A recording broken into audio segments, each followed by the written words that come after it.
Hello everyone, welcome to a channel. आज markets काफ़ी शांत रहे।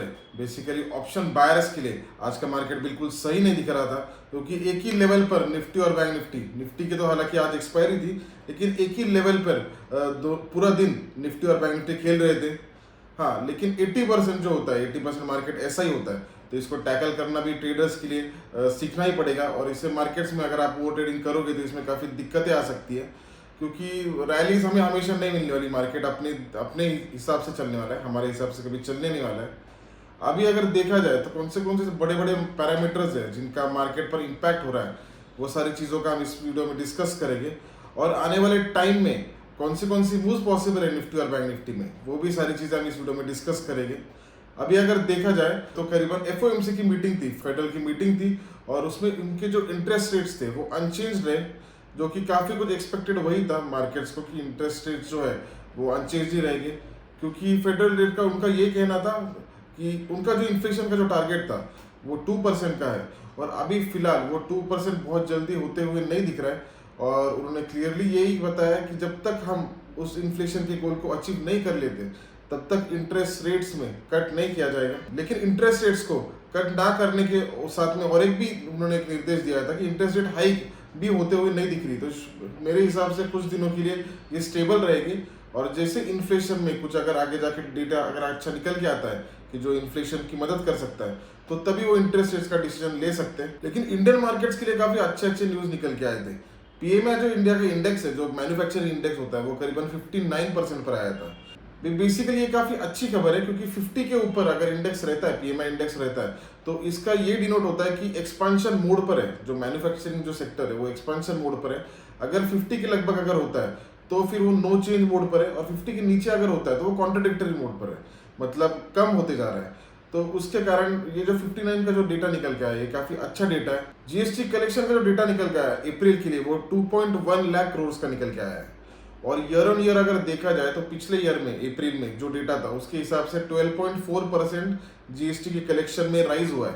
उसी के साथ में अदानी पोर्ट्स के भी आज नंबर्स निकल के आए, उनका Q4 का रिजल्ट निकल के आया है, और उसके हिसाब से नंबर्स कैसे निकल के आए वो सारी चीजें हम इस वीडियो में भी डिस्कस करेंगे। रेवेन्यू का अगर देखा जाए तो रेवेन्यू 5796 करोड़ से 6897 करोड़ पर आ चुका है, मतलब करीबन 19.8% की राइज हमें रेवेन्यू में दिखाई दे रही है। उसी के साथ में नेट प्रॉफिट्स को अगर देखा जाए तो नेट प्रॉफिट्स 1159 करोड़ से 2040 करोड़ पर आ चुके हैं, मतलब ऑलमोस्ट डबल हो चुके हैं।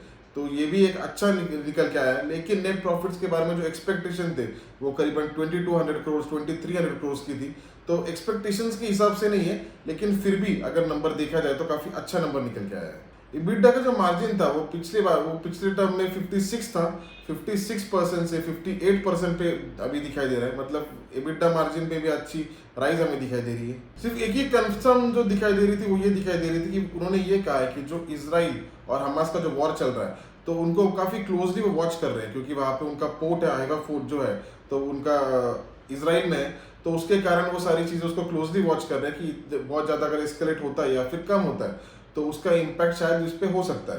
तो लेकिन उन्होंने यही कहा है कि अभी तक इसका बहुत ज़्यादा इम्पैक्ट कंपनी पर नहीं दिखाई दे रहा है। और उसी के साथ में करीबन 11,500 करोड़ का केपेक्स कंपनी निकाला है। केपेक्स मतलब कैपिटल एक्सपेंडिचर होता है, मतलब कोई भी कंपनी अगर कुछ खरीदती है या फिर कुछ एक्सपेंशन करती है या फिर कुछ प्रॉपर्टी बाय करती है, तो उसके लिए जो फंड्स निकाल के रखे हैं वो काफ़ी अच्छे उन्होंने निकाल के रखे हैं।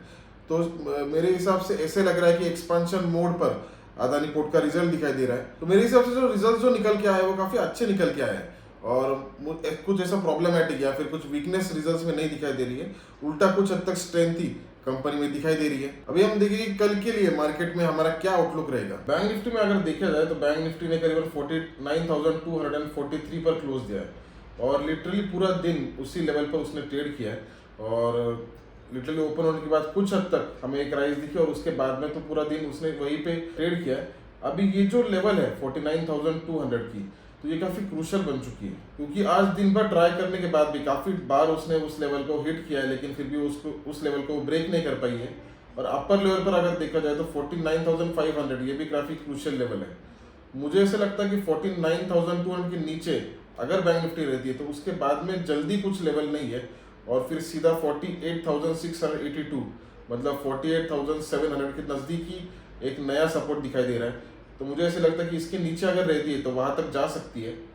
और उसी के साथ में अगर 49,500 अगर ब्रेक होती है तो फिर ब्रेक होने के बाद 49,800 तक पहले जा सकती है और उसके बाद में 49,950 यहाँ तक भी जा सकती है। निफ्टी में अगर देखा जाए तो निफ्टी में करीबन 22,577 है, काफ़ी इंपॉर्टेंट लेवल है और इसमें आज भी उसने वही से सपोर्ट लिया था।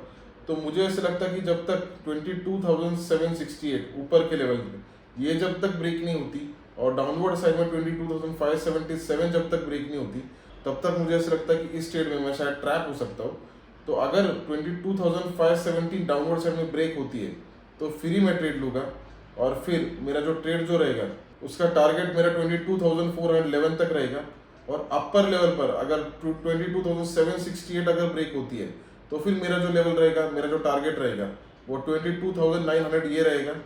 क्योंकि मुझे ऐसा लगता है कि बीच में अगर ट्रेड करने हम जाएंगे तो काफ़ी ट्रैप हो सकते हैं क्योंकि मार्केट निफ्टी काफ़ी टाइम से इस दोनों लेवल्स पर टिकी हुई है और इसके अंदर ही निफ्टी ट्रेड कर रही है। तो मुझे ऐसा लगता है कि इसमें ब्रेकआउट के लिए वेट करना चाहिए और जैसे ब्रेकआउट होता है तो उसमें मैं एक ट्रेड बना सकता हूँ। क्योंकि आज भी अगर काफ़ी लोगों ने निफ्टी में ट्रेड करने की जल्दबाजी की होगी तो काफ़ी ट्रेड्स बन चुके होंगे और स्टॉप लॉसेस हंट हुए रहेंगे।